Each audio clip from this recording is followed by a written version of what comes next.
Hi friend, welcome to PLC. C plus plus का mock test शुरू करने जा रहा हूँ। ये पहला वीडियो है सी प्लस प्लस का मॉक टेस्ट का। एक मॉक टेस्ट में आपको लगभग 25 क्वेश्चन देखने को मिलेगा। ये मॉक टेस्ट बीपीएससी टीआरई के जो भी कैंडिडेट है कंप्यूटर साइंस के, उनके लिए काफ़ी हेल्पफुल होगा। क्वेश्चन का जो लेवल होगा वो स्टैंडर्ड ठीक ठाक होगा। उसका स्टैंडर्ड जो भी होगा वो बीपीएससी लेवल का होगा। तो चलिए शुरू करते हैं टाइम बिना बर्बाद किए हुए। पहला जो क्वेश्चन दिख रहा है इसमें है कि which function is use to check whether a character is hexadecimal. ये फंक्शन है जो चेक करता है कि आपका जो कैरेक्टर है वो हेक्साडेसिमल कैरेक्टर है या नहीं है। तो वो है a, is x digit. Is x digit जो फंक्शन है ये चेक करता है कि दिया गया जो फंक्शन, दिया गया जो वैल्यू है, दिया गया जो कैरेक्टर है वो हेक्साडेसिमल है या नहीं है। दूसरा क्वेश्चन क्या है, which of the following accesses a variable in structure star b है, मतलब पॉइंटर टाइप बी है। तो देखिए, स्ट्रक्चर वेरिएबल अगर कोई भी रहेगा, अगर नॉर्मल वेरिएबल है, मान लीजिए कोई नॉर्मल स्ट्रक्चर वेरिएबल है, तो वो स्ट्रक्चर के मेंबर को एक्सेस करने के लिए डॉट ऑपरेटर का यूज करता है। जैसे कि b dot b a r, तो ये नॉर्मल वेरिएबल ऐसे एक्सेस करेगा। लेकिन अगर पॉइंटर टाइप वेरिएबल है तो वो उसके मेंबर को एक्सेस करने के लिए एरो ऑपरेटर का यूज करता है। एरो ऑपरेटर का यूज करता है, तो इसका सही आंसर हो जाएगा ए। एरो ऑपरेटर देखिए यहाँ पे कहीं नहीं है, ऊपर ए में ही है एरो ऑपरेटर। तीसरा क्वेश्चन देखिए क्या करता है, which of the following is a properly defined structure. Structure इसमें से जो भी सिंटेक्स आपको दिख रहा है, जो भी कोड दिख रहा है, इसमें से कौन सा कोड है जो प्रॉपरली स्ट्रक्चर को डिफाइन कर रहा है। तो देखिए डी नंबर इसका सही आंसर होगा। स्ट्रक्ट कीवर्ड चाहिए, स्ट्रक्चर का एक नाम चाहिए और कर्ली ब्रेसेस ओपन क्लोज होगा। उसके अंदर आप कुछ भी कर सकते हैं, किसी तरह का कोड लिख सकते हैं, लेकिन लास्ट में सेमीकोलन से टर्मिनेट होना जरूरी है। तो ये प्रॉपर स्ट्रक्चर, जो स्ट्रक्चर बनाने का जो सिंटेक्स होता है, ये सही सिंटेक्स है। ठीक है, तो इसका सही आंसर है डी। 4 नंबर क्वेश्चन पे आता है, कह रहा है कि the data element in the structure are known as, मतलब जो भी डाटा एलिमेंट होता है उसको मेंबर्स बोलते हैं, या मेंबर वेरिएबल रहेगा तो मेंबर वेरिएबल बोल सकते हैं, फंक्शन रहेगा तो मेंबर फंक्शन बोल सकते हैं। लेकिन यहाँ पे बोल रहा है डाटा एलिमेंट, तो केवल मेंबर्स भी बोलिएगा तो काम चल जाएगा। यहाँ पे एक कोड है, एक छोटा सा प्रोग्राम है, आपको बस इसका आउटपुट पकड़ना है कि आउटपुट क्या आएगा। थोड़ा सा ट्रिकी प्रोग्राम है, लेकिन आप आउटपुट तक पहुँच जाइएगा अगर थोड़ा सा पॉइंटर का कंसेप्ट वगैरह ठीक होगा तो। आइए समझते हैं क्या कर रहा है। देखिए यहाँ पे ए एक वेरिएबल है, हम जस्ट वेरिएबल बना देते हैं, इसमें 5 असाइन किया गया है। और फिर एक पॉइंटर वेरिएबल, देखिए यहाँ पे पी जो है पॉइंटर वेरिएबल है, वॉइड टाइप का है, कोई बात नहीं होने दीजिए वॉइड टाइप का। पी एक वेरिएबल हम बनाते हैं जो कि पॉइंटर वेरिएबल है, तो इस पी के पहले हम स्टार लगा देते हैं और ए का एड्रेस इसमें रख दिया गया। मान लीजिए कि ए का एड्रेस है 2349, तो 2349 इसमें स्टोर कर दिया गया। अब ये इसे पॉइंट कर रहा है। ठीक है, आगे बढ़ते हैं। एक डबल वेरिएबल है, डबल वेरिएबल का बी है और इसका, इसमें डाटा है 3.14।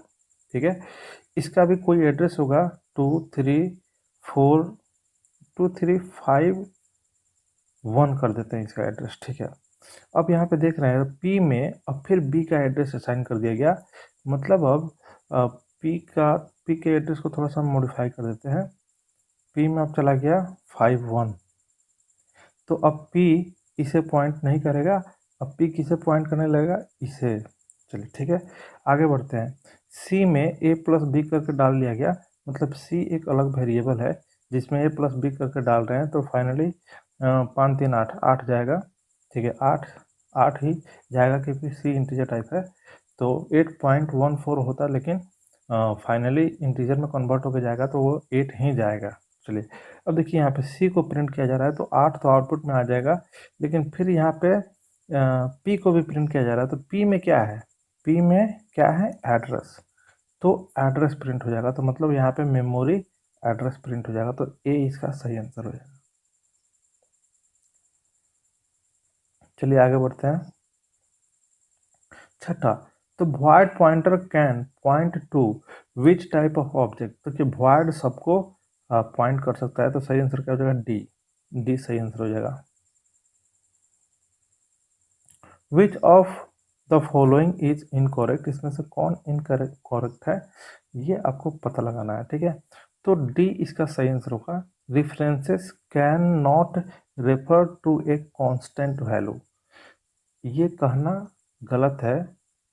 रिफरेंस जो है ना वो कांस्टेंट वैल्यू को ही रेफर करता है, लेकिन यहाँ पे कह रहा है कैन नॉट रेफर। नहीं, रेफरेंसेस जो हम लोग बनाते हैं वो किसी दूसरे वेरिएबल का एक रेफरेंस होता है, जो कि जब हम रेफरेंस का कहीं पे रेफरेंस का अगर नाम लिखते हैं तो वहाँ पे वो कांस्टेंट वैल्यू आ जाता है, ठीक है। तो बाकी जो लिखा हुआ है यहाँ पे यही इनकरेक्ट है, बाकी ये सब सही है। रेफरेंसेस में आप नल नहीं डाल सकते हैं। जब आप रेफरेंसेस बना रहे हैं उसी समय इनिशियलाइज करना ज़रूरी है। एक बार अगर आप रेफरेंस बना रहे हैं उस समय जो भी इनिशियलाइज आपने कर दिया है तो बाद में आप उसे चेंज नहीं कर सकते हैं, मतलब रीसेट नहीं कर सकते हैं। अगला क्वेश्चन रेफरेंस पे ही आधारित है। कह रहा है कि how a reference is different from A pointer. Reference और पॉइंटर में थोड़ा सा डिफरेंट अंतर होता है। देखिए, पॉइंटर नल रख सकता है लेकिन रेफरेंस जो है वो नल नहीं रखेगा, ठीक है। तो ये बात सही है। References one established can not B change, एक बार अगर आप रेफरेंस बना दिए तो फिर उसे छेड़छाड़ आप नहीं कर सकते हैं। The references does not need an explicit dereferencing mechanism, ऐसा भी कुछ डीरेफरेंसिंग नहीं हो सकता है रेफरेंस के साथ। तो तीनों सही है, तो हो जाएगा all of the mentioned. 9 number question पर आते हैं। कह रहा है कि which of the following function must use reference. Copy constructor एक तरह का फंक्शन होता है। जब आप देखिएगा कॉपी कंस्ट्रक्टर के प्रोग्राम को तो वहाँ पे आर्गुमेंट के तौर पे एक रेफरेंस बनाया जाता है जो एक ऑब्जेक्ट का रेफरेंस होता है। 10 नंबर में एक प्रोग्राम है, आपको आउटपुट पता करना है। चलिए देखते हैं ये प्रोग्राम क्या करता है। देखिए, ये प्रोग्राम का सही आंसर हो जाएगा कंपाइलर एरर। यहाँ पे एरर आएगा। अब एरर कैसे आएगा इस चीज़ को समझ लेते हैं। एक वेरिएबल ए बन रहा है जिसमें 5 वैल्यू जा रहा है, ठीक है। और एक पॉइंटर वेरिएबल पी है, ठीक है। और इसका मान लीजिए कुछ भी एड्रेस है 2349, कुछ भी एड्रेस है। तो यहाँ पे पॉइंटर वेरिएबल में एड्रेस असाइन कर दिया जा रहा है ए का, तो 2349 जब इसमें असाइन हो जाएगा तो ये इसको पॉइंट करना शुरू कर देगा, ठीक है। लेकिन यहाँ पे देखिए रेफरेंस वेरिएबल बनाया जा रहा है। यहाँ पे एक रेफरेंस वेरिएबल बनाया जा रहा है जिसमें पी असाइन किया जा रहा है, और आपको पता है कि पी में वैल्यू के तौर पर क्या है? एड्रेस है। और रेफरेंस में कभी एड्रेस नहीं जाएगा, वो जब जब जाएगा तो कांस्टेंट जाएगा, ठीक है। तो यहाँ पे क्या हो गया, ये एरर मार देगा। ये क्या मार देगा? एरर, ठीक है। ये एरर मार देगा। चलिए, तो हो जाएगा कंपाइलेशन एरर। आगे बढ़ते हैं। 11 नंबर क्वेश्चन देखिए क्या कर रहा है। यहाँ पे आपको आउटपुट दिखाना है। एक आप एरे बना रहे हैं जो इंटीजर टाइप है, ये 4 एलिमेंट है इसमें। यहाँ पे एक पॉइंटर वेरिएबल बना के आप यहाँ से कुछ कर रहे हैं, मतलब आप क्या कर रहे हैं कि एरे, जब आप ARR लिखिएगा ना, जो भी एरे का नाम है, जब एरे का नाम लिखते हैं तो वहाँ पे एरे का फर्स्ट एलिमेंट का एड्रेस ही ये रिप्रेजेंट करता है। और इसमें +1 कर रहे हैं तो उस एड्रेस में एक ऐड हो जाएगा। तो वो तो बात खैर दूर की है। आउटपुट में सी आउट वाला ही देखा जाता है कि सी आउट में जो कुछ है वही तो आउटपुट में आएगा। तो यहाँ पे ARR को ही प्रिंट किया जा रहा है। तो ARR में क्या है? एड्रेस। तो एड्रेस ही प्रिंट हो जाएगा। तो एड्रेस ऑफ ARR यही आउटपुट में आ जाएगा। 12 what will be the output of the following. यहाँ पे भी आपको आउटपुट देखना है, लेकिन यहाँ पे आउटपुट जो है ना वो कैरेक्टर टाइप है। जो भी कैरेक्टर टाइप, सॉरी, यहाँ पे जो एरे है ना वो कैरेक्टर टाइप है। जो भी कैरेक्टर टाइप एरे होता है ना उसको स्ट्रिंग बोलते हैं, और स्ट्रिंग थोड़ा सा अलग टाइप से काम करता है। जब भी आप अब यहाँ पे देखिए, यहाँ पे भी सी आउट किया गया है STR3 वाले पोजीशन को, जबकि ये जो स्ट्रिंग है भले ही 5 लेंथ का है, ठीक है, लेकिन A B C स्टोर है 0 1 2। थर्ड पोजीशन पे तो कुछ भी नहीं है और फोर्थ पोजीशन पे कुछ भी नहीं है। तो थर्ड पोजीशन को प्रिंट किया जा रहा है तो कुछ भी प्रिंट नहीं होगा। लेकिन जब ये वाला सी आउट को जब एग्जीक्यूट किया जाएगा, जब ये वाला सी आउट रन करेगा तो STR को प्रिंट करेगा। और इस समय STR का मतलब पूरे एरे में जो डाटा है वो प्रिंट कर दो, तो ये भी सी इसका आउटपुट आ जाएगा। अभी आपने वहाँ पे देखा जस्ट ऊपर वाले में, जब एरे का नाम हम लोग लिख रहे थे तो एड्रेस आ जा रहा था, क्योंकि वो इंटीजर एरे था। इंटीजर एरे और स्ट्रिंग एरे में थोड़ा सा डिफरेंस हो जाता है। स्ट्रिंग एरे बोल रहे हैं मतलब कैरेक्टर एरे, जब कैरेक्टर एरे बनाता है तो वह स्ट्रिंग हो जाता है। और स्ट्रिंग से यही फायदा होता है कि जब एरे का आप नाम लिखिएगा तो उसका सारा डाटा निकल जाएगा, मतलब कि वो सारा डाटा वहाँ पे आउटपुट के तौर पे आ जाएगा।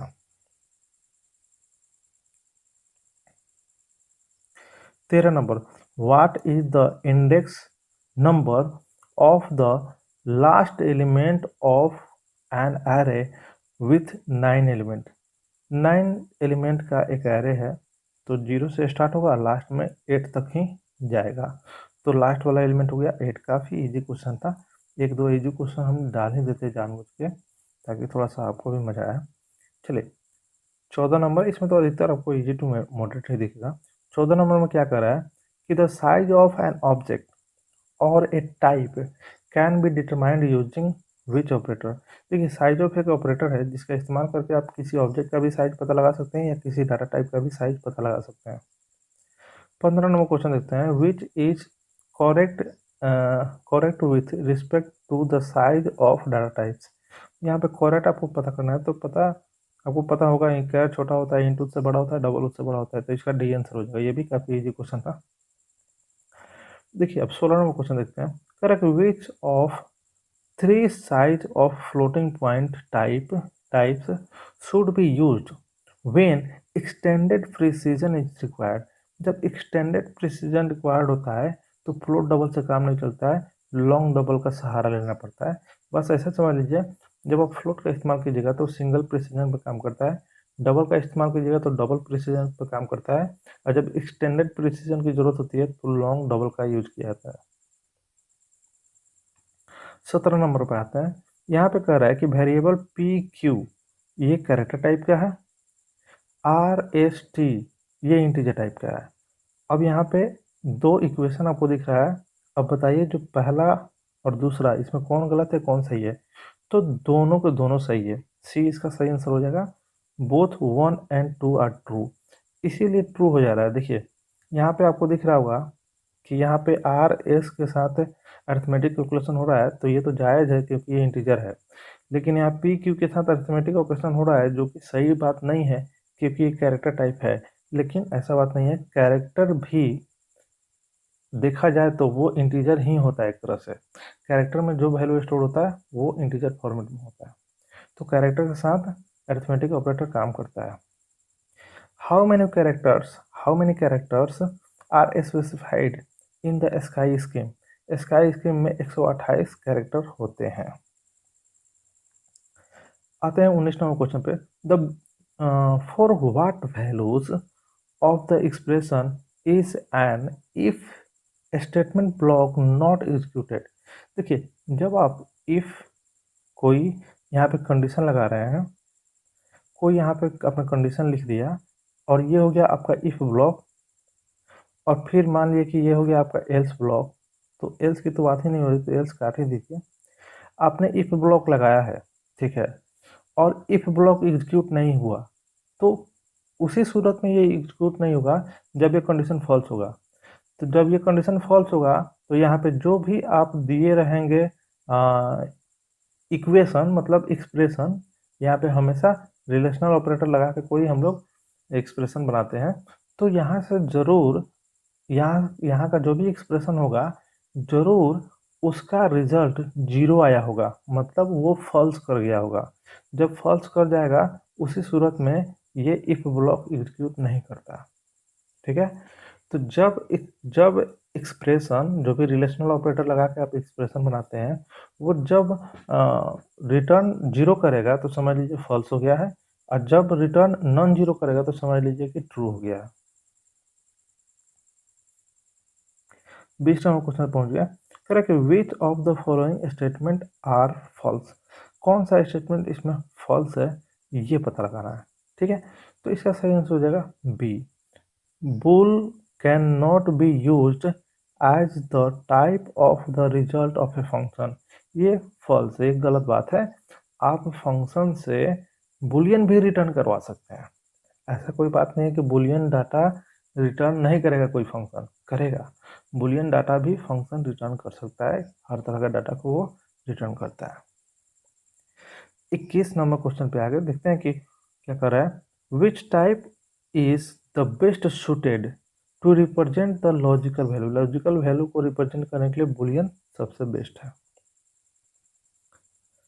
22 नंबर में एक प्रोग्राम है। अब देखिए ये प्रोग्राम उन्हीं लोगों को समझ में आएगा जो एसआरओ ऑपरेटर के यूज को जानते होंगे कि एसआरओ ऑपरेटर कहाँ कहाँ इस्तेमाल किया जाता है। ठीक है, हालांकि यहाँ पे एसआरओ ऑपरेटर तो है ही, लेकिन यहाँ पे स्टैटिक स्टैटिक वेरिएबल और स्टैटिक फंक्शन दोनों का इस्तेमाल किया गया है। और इस चीज़ को हमने लास्ट एक दो वीडियो में हमने इस चीज़ को पढ़ाया है, स्टैटिक मेंबर्स के बारे में। तो चलिए आइए देखते हैं, ये अच्छा सा क्वेश्चन है। यहाँ पे पहले समझिए, देखिए ये है आपका एक क्लास जिसका नाम है टेस्ट, और क्लास का बॉडी यहाँ से लेकर यहाँ तक है। अब बॉडी में देख रहे हैं कि एक एक्स वेरिएबल है जो कि स्टैटिक नेचर का है। ठीक है, और जब भी स्टैटिक कोई वेरिएबल होगा इंटीजर टाइप, तो उसको क्लास के जस्ट बाहर आपको इनिशलाइज करना होगा 0 से। तो चलिए 0 से भी इसको इनिशलाइज कर दिया गया।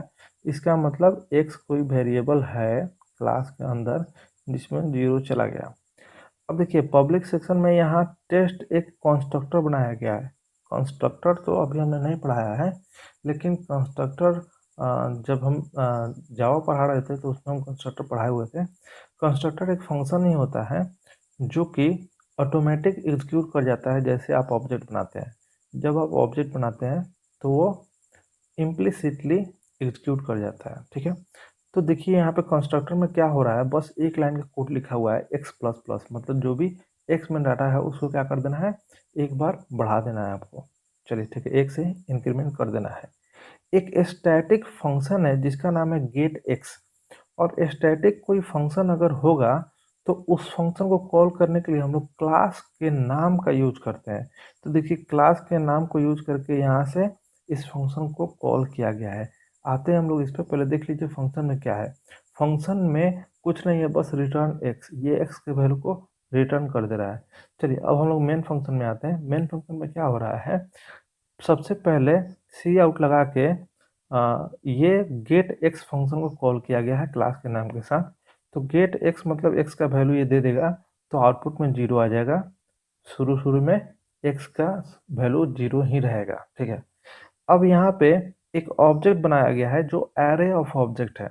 जो क्या है, एरे ऑफ ऑब्जेक्ट है, मतलब कि 5 ऑब्जेक्ट तो बन जा रहा है, एरे में ही बन रहा है, लेकिन 5 ऑब्जेक्ट बना ना। तो जब ये 5 ऑब्जेक्ट बनेगा तो 5 बार आपका चलेगा कौन, कंस्ट्रक्टर। तो 5 बार कंस्ट्रक्टर चलेगा तो 5 बार एक्स प्लस प्लस होगा, तो एक्स का वैल्यू फाइनली क्या हो जाएगा, 5। तो फिर उसके बाद अगर आप कॉल करते हैं गेट एक्स को, तो आउटपुट के तौर पे क्या आ जाएगा, 5। तो इसका सही आंसर हो जाएगा सी। ये क्वेश्चन काफी अच्छा था। चलिए 23 नंबर क्वेश्चन पे आ गए हम लोग। Correct, what is the other name of run time polymorphism. Run time polymorphism को डायनेमिक पॉलीमॉर्फिज्म भी बोलते हैं। कंपाइल टाइम पॉलीमॉर्फिज्म को स्टैटिक पॉलीमॉर्फिज्म भी बोलते हैं। आइए अब आगे बढ़ते हैं। करें कि why this pointer is used. This pointer का इस्तेमाल कहाँ किया जाता है, तो देख लीजिए ए इसका सही आंसर होगा। To access the members of a class which have the same name as local variables in that scope. मतलब आप कोई क्लास बनाए हैं, क्लास में कोई वेरिएबल है, ठीक है, और क्लास के अंदर कोई फंक्शन है, उसके अंदर भी कोई वेरिएबल है, और दोनों वेरिएबल का नाम सेम है। तो उस सूरत में जब भी आप उस फंक्शन में उस वेरिएबल को यूज कीजिएगा तो हर बार लोकल वेरिएबल ही आ जाएगा, हर बार लोकल वेरिएबल ही काम करने के लिए आएगा, क्लास वाला वेरिएबल नहीं आ पाएगा। लेकिन आप चाहते हैं क्लास वाला वेरिएबल को एक्सेस करें हम, तो उस समय आपको दिस पॉइंटर लगा के एक्सेस करना होगा। ठीक है, तो दिस पॉइंटर का यूज उसी के लिए किया जाता है।